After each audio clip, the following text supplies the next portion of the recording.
de menos a em R, dada por f de x igual raiz quadrada de A2 menos x2. Mas fechado, ó, fechado. Então, quem é o gráfico da f? Quem é o gráfico da f? A. O gráfico da f é A menos A. Obrigado. O gráfico da f é o círculo que vai daqui para cá. Aí eu vou tirar o gráfico da f do conjunto A. Eu vou tirar.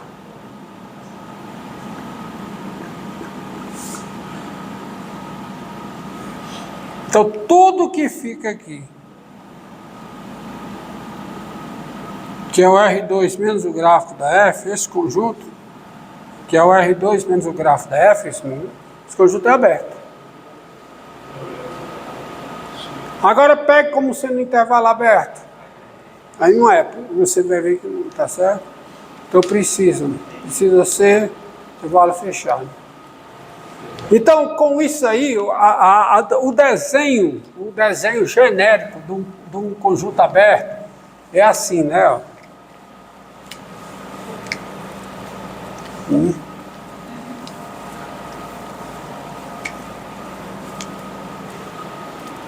Ó, o desenho genérico do conjunto aberto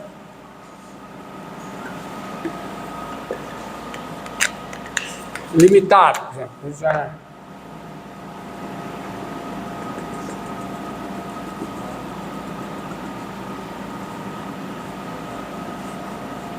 Todos os pontos dele são pontos interiores. Para ser aberto, né? Se eu pego um ponto dentro dele, tem uma bola centrada nesse ponto de raio positivo, toda contida nele. Esse é o conjunto aberto. Então, todos esses exemplos são conjuntos abertos, tá? E com isso, agora, eu consigo falar do teorema de existência e unicidade.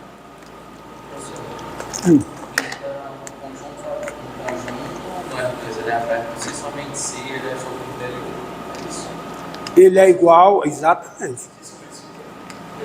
Ele é igual ao seu interior, porque tem a definição de conjunto. O ponto é interior quando existe uma bola centrada nele. Okay. Tá o que a bola toda. Só nos reais, a bola era aberta, né? Não está sendo aberta. A bola é um intervalo dentro de real. Mas a gente está no intervalo aberto. Intervalo aberto. Aí aqui a gente está no intervalo fechado, né? Aqui a gente está no intervalo numa bola fechada, né? Mas essa definição que eu dei aqui, de tanto vale para a bola aberta como para a bola fechada.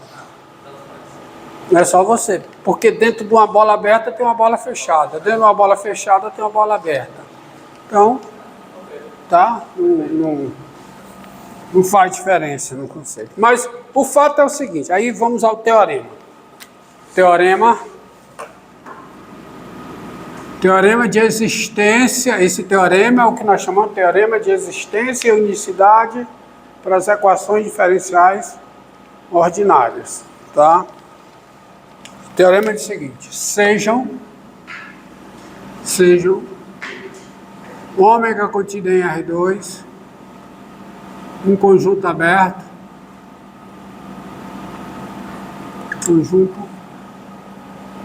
aberto, tá?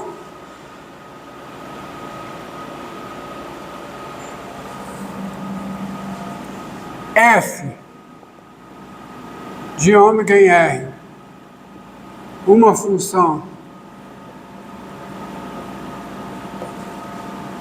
contínua tal que a derivada da f em relação à segunda coordenada, que eu denoto df dy, admitindo que y denota a segunda coordenada, tá certo? Então aqui a derivada da f em relação à segunda coordenada é contínua em ômega. Então, f é uma função de ômega r, uma função contínua, tal que a derivada parcial em relação à segunda coordenada é contínua em ômega, ou seja, qualquer ponto de ômega está no domínio dessa derivada parcial. Tá? E a função df dy, né, ela é contínua. E a equação diferencial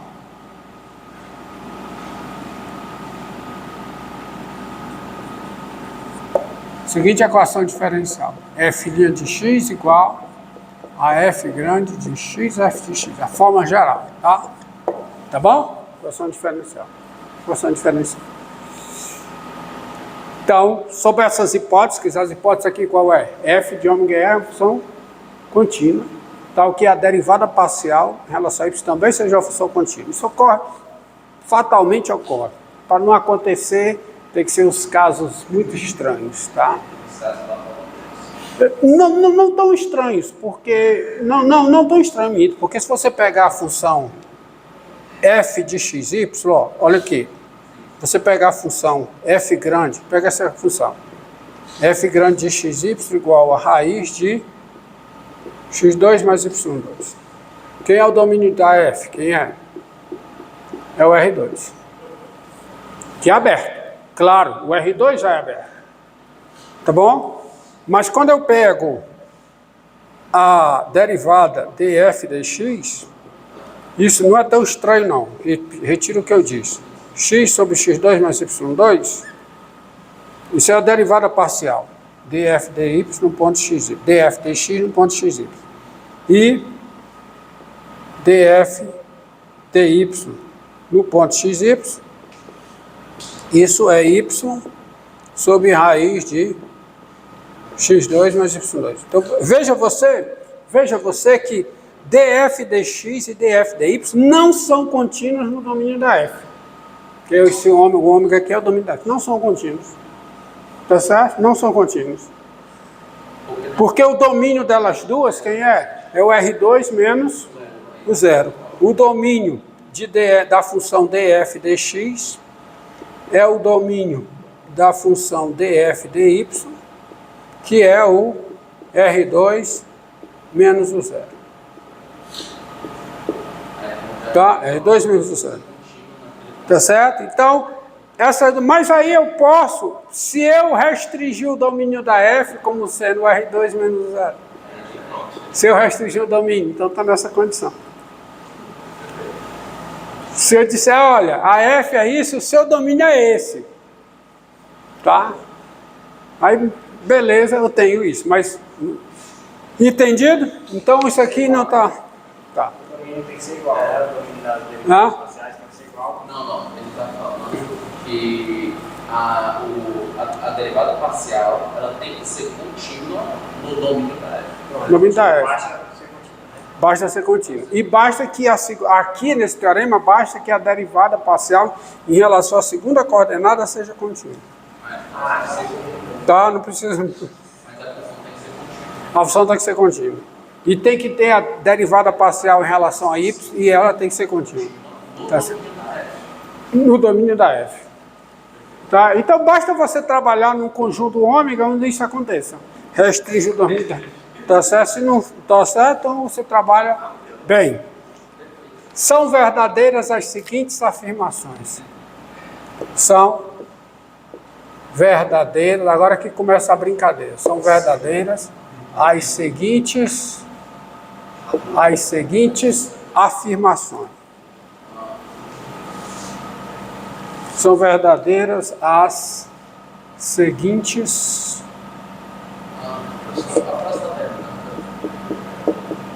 afirmações. Primeira afirmação. Não, melhor dizendo, dado x0, y0 pertencente a ômega, esse dado x0, y0 em ômega, são verdadeiras as seguintes afirmações. Primeira delas, existem um intervalo aberto, existem, primeiro, um intervalo aberto e contendo x0, existem um intervalo aberto e contendo x0 e uma função e uma solução, vou logo botar, e uma solução. Solução da equação diferencial é uma função. E uma solução φ de I em R da equação diferencial tal que φ de x0 é igual a y0. Então, vou fazer um desenho aqui.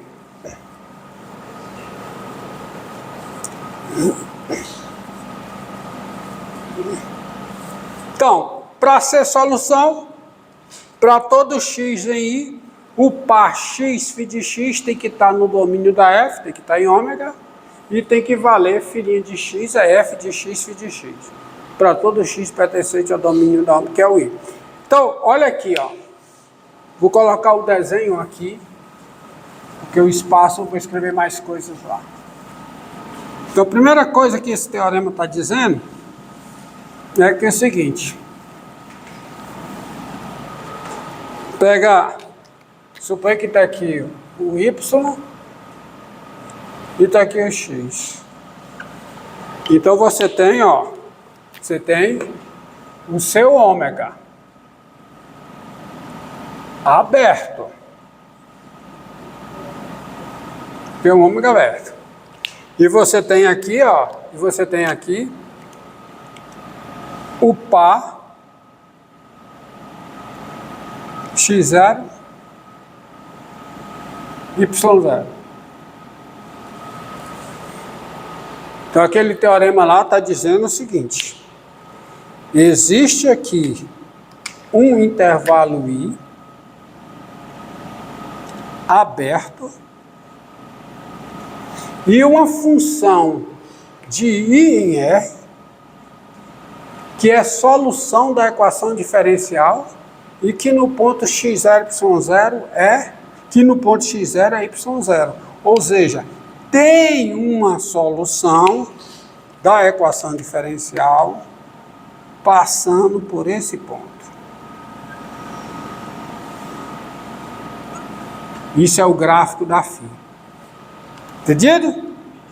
Existe um intervalo aberto contendo x0 e uma função que vai de I para R, que é a solução. E se para ela ser solução, primeiro o seu gráfico tem que estar todo contido em ômega, porque o par x φ de x tem que pertencer a ômega ou qualquer que seja I.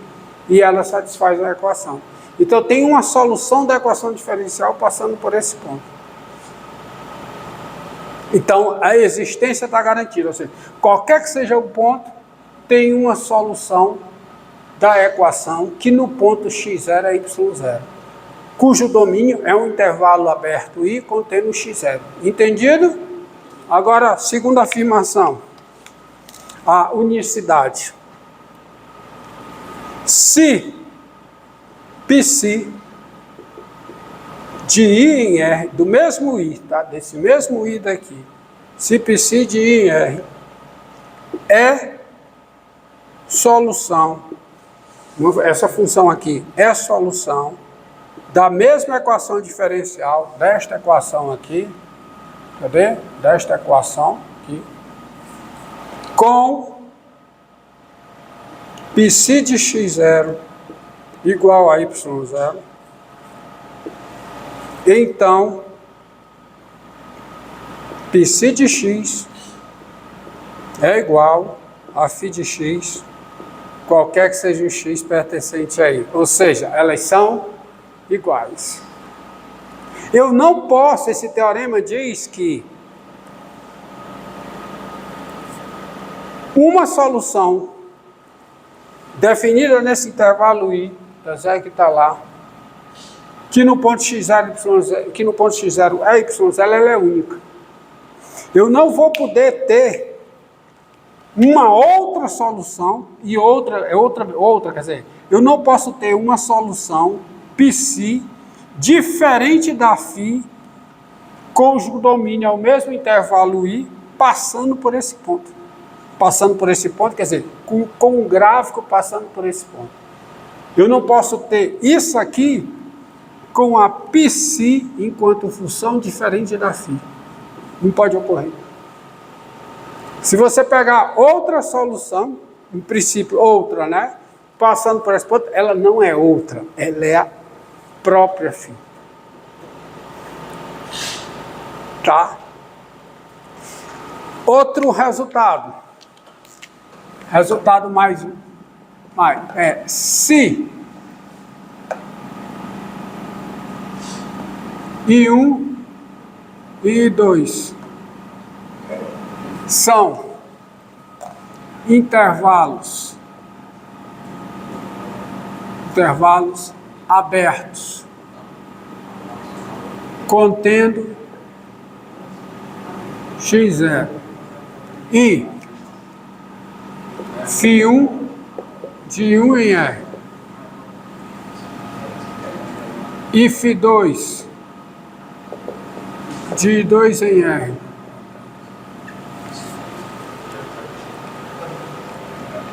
são soluções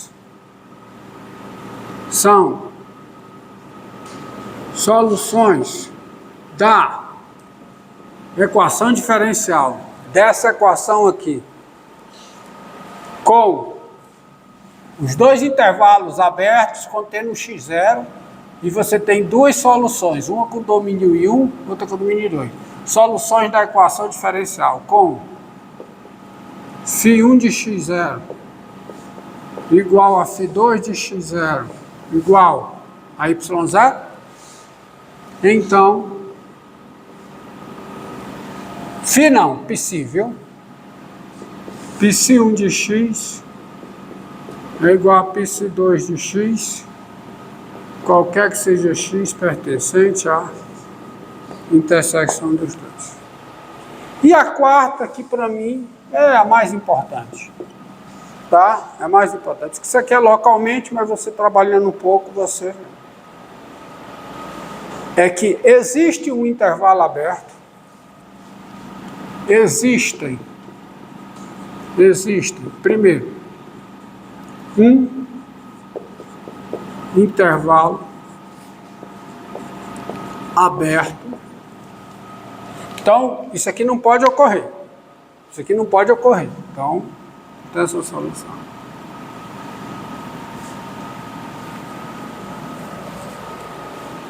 Tá? Não vai ocorrer. Então, é o seguinte, ó. Existe um intervalo aberto J, existe um intervalo aberto J contendo x0 e uma solução que eu vou chamar θ de J em R da equação diferencial e uma solução θ de J em R da equação diferencial com θ de x0 igual a y0. Romildo, está a mesma coisa daqui, ó. Está a mesma coisa daqui. Tá certo? Existe uma solução com θ de x0 igual a y0, tal que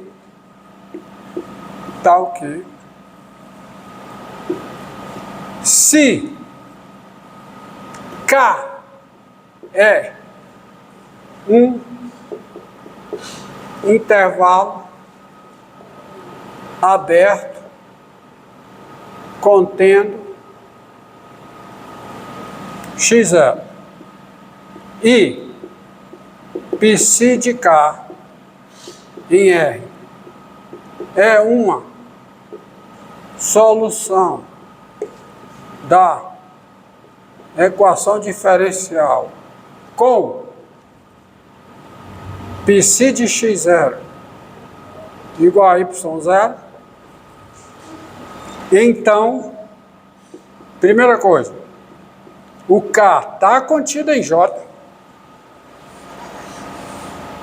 O K está contido em J e psi de x é igual a θ de x, qualquer que seja x pertencente a K. Pronto, encerra, começa outra.